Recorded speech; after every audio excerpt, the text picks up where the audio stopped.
this morning in her day 3 connection around, I think, if I'm correct, asking that question of how do we live with the truth of the fact that we have separated from God, and how do we sort of reconcile ourselves to that and find whatever life we are meant to be living, even though we know that separation is part of it. Now, Melissa, if you are here and you want to update my understanding of what you said, please do. But effectively, we're talking about the dream of separation. And I really wanted to respond to this because it is the key archetypal fear that all human beings carry inside of them. And we carry it deeply buried in our subconscious. And until we wake up and until we go on that journey of awakening to ourselves as God, that fear will remain latent.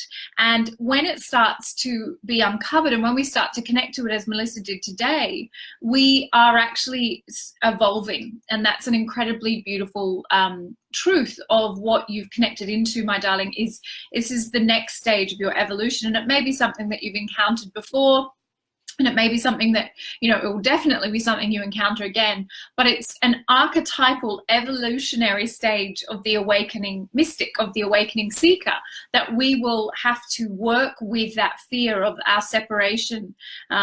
Very often for people, they'll feel it as though they've been abandoned by God here on this planet. And that sense of abandonment will try to really, you know, our attempts to form intimacy or to have partners or families can often be to try to offset that feeling of abandonment. And yet if that subconscious fear of abandonment stays underneath, you know, everything that we do, of course, all of our relationships are built on a faulty foundation because we're trying to get our comfort in the wrong place. And our fear of separation is very intimately connected to our fear of abandonment in most cases. So Melissa said, it seems that the tears we cry about anything 3D are actually the pain of separation. Yes. And you've hit the nail on the head there with that. We think that our fear is about one thing or another thing, or it's to do with that person behaving in a particular way or this event happening. But all fear is this archetypal fear of the separation from God. And because it's buried in our subconscious, it plays out through our ego-identified psyche in lots of different ways. But let's talk about that. Let's talk about separation, and let's talk about, you know, how we live with the truth or the perceived truth that we're separate from God. So I want to quote A Course in Miracles here. And if you're a student of the Course, you'll probably know what I'm going to say. But the Course tells us that we are asleep in the arms of God, dreaming of separation. And that is just, to me, the balm for the soul. It is how we overcome all of our doubts, our fears, our horrors at the world, how we move forward when we've experienced grief and tragedy and trauma. It's how we reconcile ourselves to the truth of what this human life is. And what is that, Ricky? What is the truth of human life?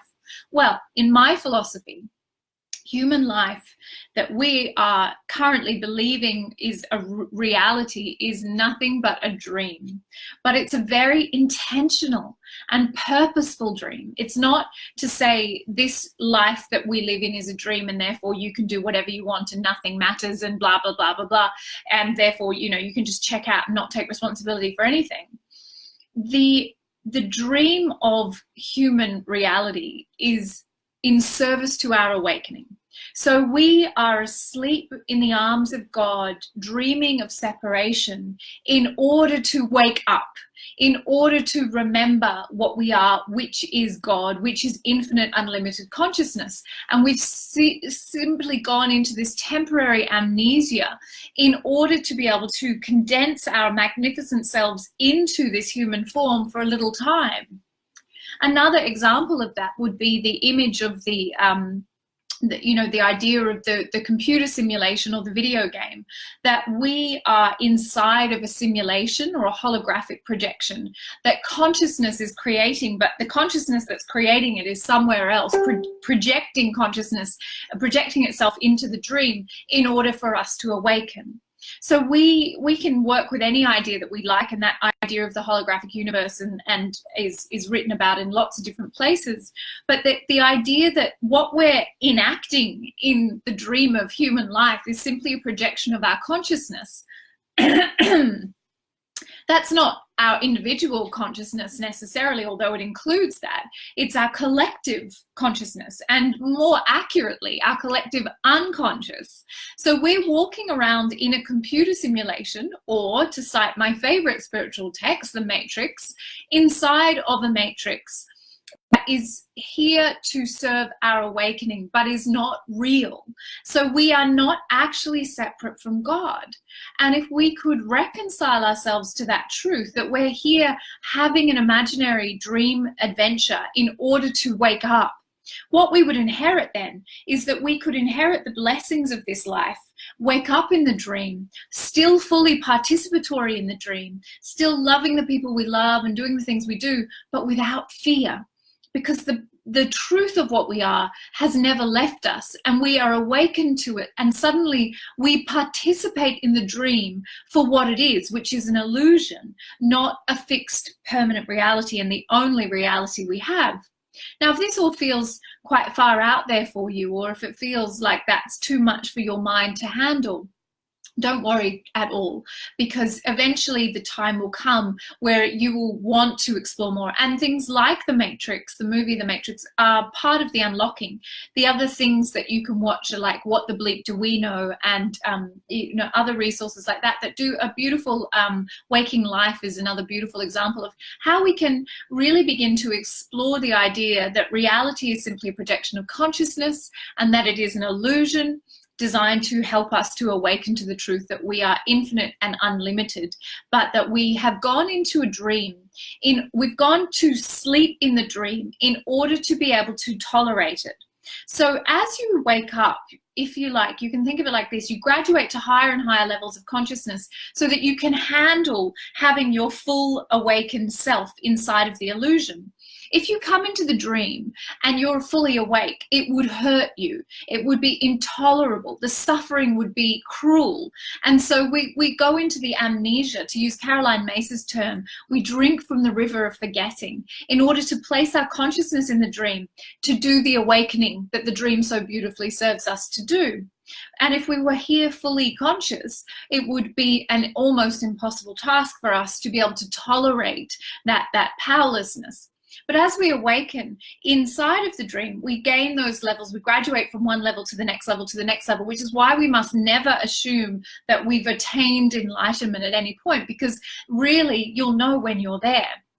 It's why we must continue to invest in our spiritual development. It's why we must seek our teachers and our mentors, because it's how we move through the layers of illusion to meet ourselves as God, and then to remind others that we are simply asleep in the arms of God, reaching back to support others. I'm just checking if there's any questions, to be able to reconcile ourselves. We're here in service. That is why we're here, to awaken others. And you may have come into the dream with your consciousness much more awake than others in the dream, but you didn't. That's no accident. You came here to be part of the collective that is here to awaken others, but you still have further to go. Otherwise you wouldn't be here. Otherwise you do your work non-locally. And we've seen great teachers even in our own lifetime, such as Wayne Dyer, who could recognize that they could do more work non-locally than they could by being in embodied form.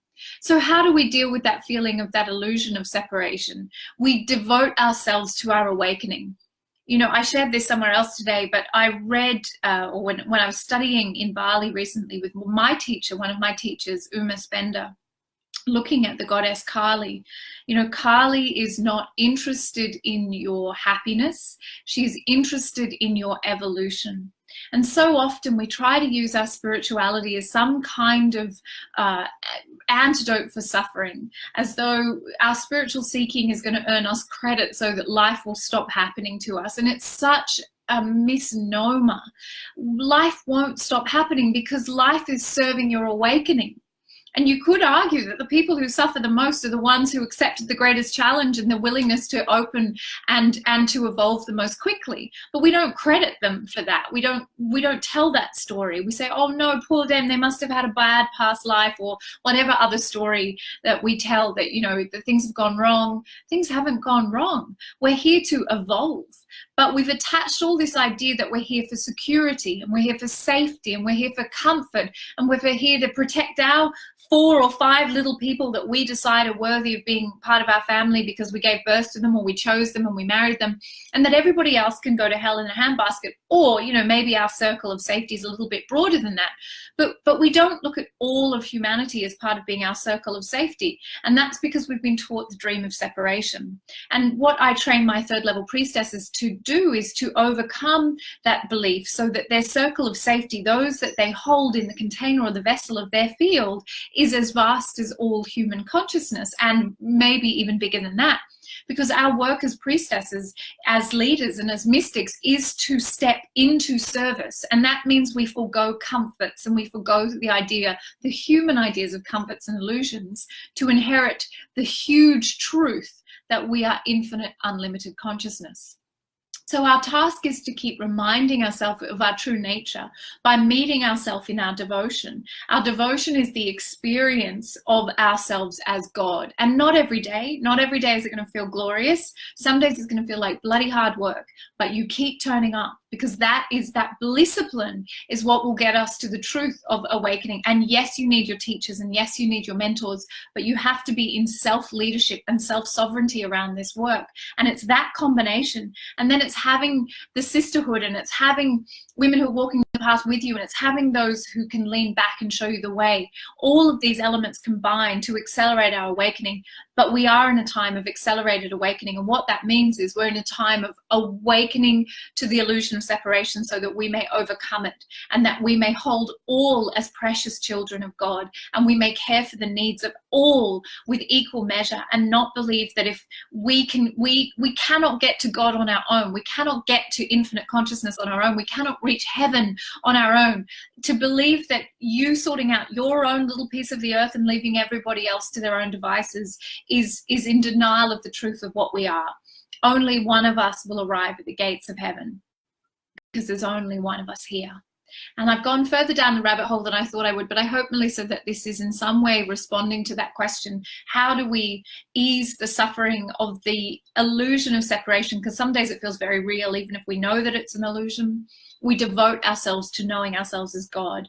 Every breath, every moment, every resource, everything is poured into that task, that holy task, and everything else is secondary. All right, dear beloveds, thank you so much for joining me. Thank you for jumping in on this challenge, the Archetype Challenge. If you haven't started, please do. You have time. Go back, do the day 1 meditation. You can share your experiences, day 1, day 2, day 3. Just play catch up. There are such incredible prizes up for grabs, including 2 places in the Initiate program valued at $495, one-on-one intuitive intelligence method sessions with some of the graduate priestesses, including Susan Young and Sinead Carey, a place in Higher Power, my sacred leadership training. All of these things are yours just by participating, and there's no time that's too late to join, so please jump in on it. If you don't get on social media on the weekend and you don't want to post over the weekend, just record your experiences, still go in and connect with the archetype, record your experiences, and let us know about them on Monday. Mwah! All my love. So much love to you all. Thank you so much for making this challenge real. I'm so excited to be sharing it with you.